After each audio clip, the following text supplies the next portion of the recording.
इंतजार कर रहे हो। इंतजार के लम्हे अजीब होते हैं, दिल बजाए सीने की आंख में धड़कता है। आप कितने योग्य हो इस बात का पता चलता है आपकी विपरीत परिस्थिति के समय। आप विपरीत परिस्थिति में उस परिस्थिति को कैसे टैकल करते हो। यही एक व्यक्ति किसकी जिंदगी में नहीं आती। हमने कभी सोचा नहीं था उन कोचिंगों को हमें अचानक से छोड़ना पड़ा। सोचा ही नहीं था कि कभी छोड़ेंगे इसको। अचानक से सिचुएशन ऐसी पैदा हुई कि छोड़नी पड़ी। लेकिन उस सिचुएशन से हम कैसे उभरे। जब नई कोचिंग में गए वही जीरो था, गर्त में गई कोचिंग। अब उस कोचिंग को कैसे उठाना, उस चीज को उठाना, बस यही तो मैंने है। आपने नहीं पढ़ा, आपने पढ़ाई भी छोड़ दी होगी, आपकी पढ़ाई भी बंद हो चुकी होगी और अब अचानक से 2 महीने बाद एग्जाम। अब आप इस चीज को कैसे अपने उन 5000 7000 स्टूडेंटों के अंदर आए, कैसे हम टॉप स्कोर करें, कैसे मैं सिलेक्शन करूं। इस 2 महीने की सिचुएशन में आप क्या प्लानिंग करते हो। बड़ी बड़ी कंपनियां होती है दोस्तों, अरबों खरबों रुपये होते हैं उनके पास। जब वो अपनी कंपनी के लिए मैनेजर ढूंढते हैं ना, तो वो ये नहीं पूछते कि हमें कितना कमा के दोगे। अरे अरबों खरबों की कंपनी है, ये तो बात थोड़ी पूछेंगे। वो ये पूछते हैं कि मान लो हमारी कंपनी गिर गई, उस दिन कंपनी को कैसे उठाओगे, तरीका बताओ। हमारा प्रधानमंत्री कैसा है, आज जीडीपी गिर गई, इस जीडीपी को हमारा प्रधानमंत्री कैसे उठाएगा। बस इससे ही पता चलेगा कि बंदे में कितना दम है। मनमोहन सिंह के समय हुआ था, उन्होंने उस समय लोन देना शुरू किया, ऐसे करके सरकारी टीचरों को लोन वगैरह करके और अपनी जीडीपी वापस उठाई थी। वो ही डिपेंड करता है कि बंदे में दम है कि नहीं है।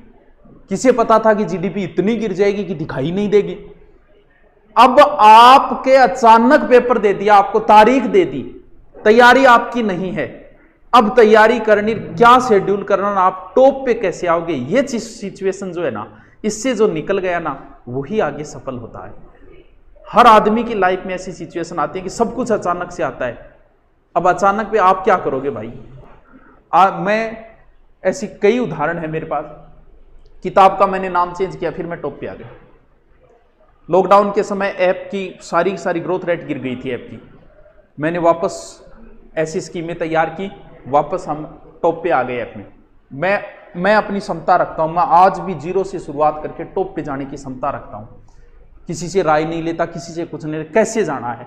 अब ये तो आप, लेकिन सोचना तो पड़ेगा। रात को सोते हुए सोचना तो पड़ेगा कि यार कैसे टैकल करूं, मैं इस सिचुएशन से कैसे निपटूं कि मैं 2 महीने के अंदर ही ले आऊं अच्छी रैंक।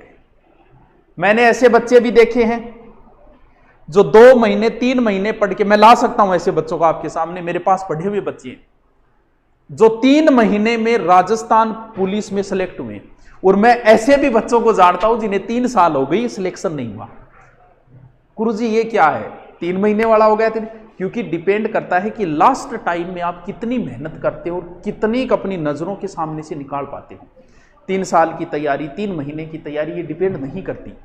3 महीने में भी बहुत कुछ कर सकते हो, 2 महीने आपके पास, लेकिन एक अच्छा मैनेजमेंट और अच्छे तरीके से अगर आप पढ़ो तो 2 महीने में भी आप बहुत कुछ कर सकते हो।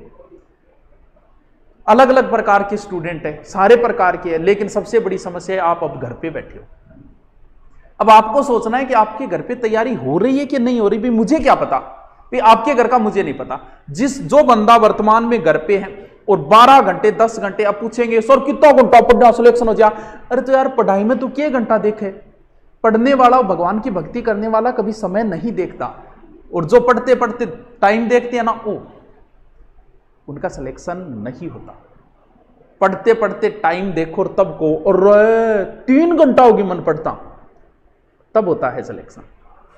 एक चीज हमेशा ध्यान रखना, पढ़ाई करते समय वो लास्ट टाइम आता है कि अब सोएंगे यार, उस समय आप बल्ब को बंद करते हो। बंद तो करोगे, चालू ही रखो। हाँ गुरुजी बंद करा। उस समय जब आप बल्ब को बंद करते हो, उस समय दिमाग में 2 बातें आती है, ध्यान रखना दोनों बातों। कौन सी बात आ रही है आपको। एक बात तो ये आती है कि मैं और भी पढ़ सकता हूं, और फिर आपने बल्ब बंद किया, सो गए, सिलेक्शन नहीं होगा। फिर एक दूसरी बात दिमाग में आएगी कि यार अब कौन पढ़ सको यार, अब मैं पढ़ूंगा तो बावड़ हो जाऊंगा यार, पागल हो जाऊंगा, ज्यादा मेरू कौन पढ़ी, जब मैं अब सोऊंगा। आप एकदम सही ट्रैक के ऊपर हो। 90% बच्चे वो हैं कि ठीक है रे गानो ही हो गया, आज तो रान काटती 3 पेचांगी, चलो अब सोएंगे, बल्ब बंद, सोएगो नहीं, फिर मोबाइल चलेगो, व्हाट्सअप चलेगो, फेसबुक चलेगो, यूट्यूब चलेगो, उनका नहीं होता। और जो बल्ब बंद करते ही तुरंत सो गया, उनका होगा। अब आप पे डिपेंड है कि आप इस सिचुएशन को कैसे टैकल करते हो 2 महीने में। क्या आप मैनेजमेंट का कुछ सोचा है?